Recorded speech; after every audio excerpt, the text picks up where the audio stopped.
One of the most unusual coffees that we have is called the Doi Chaang Wild Civet coffee. It's something that arose in the most strange circumstances. I'd heard about civet coffee before, or kopi luwak, which is the most common name, which means cat coffee in Indonesia. But that was all, I just heard about it. And then about a year ago, Kun Vicha and Porn Prapar turned up with a jar. And it was a jar of beans that looked a bit like an old Henry bar, I suppose. That's the only way to describe it. And I said, well, what's that? He said, well, this is civet coffee.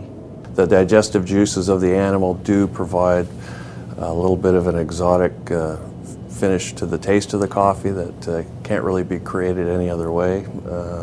So in Southeast Asia, where those animals do exist, it provides some of the cleanest and some of the most exotic tasting coffee that's available of that type in that region.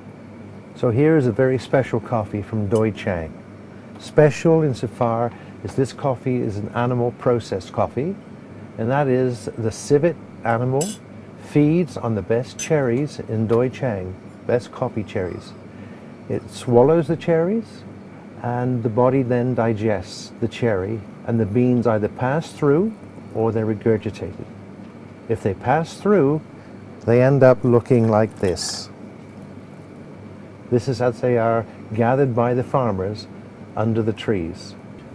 As an alternative to passing the beans, the civets will sometimes regurgitate or spit the beans out. Now, when it's passed, these beans will be found in the jungle. When they're regurgitated, they will be found underneath the coffee plants. So the challenge for the farmers is not just to find the spat beans, but to go out into the jungle.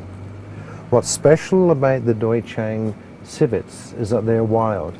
Unlike some of the other civets in different countries, which are caged, the farmers will only gather civet from the wild. These beans have been rated as some of the highest beans by Coffee Review, and as a civet coffee, it's received the highest rating that's ever been given by the Coffee Review.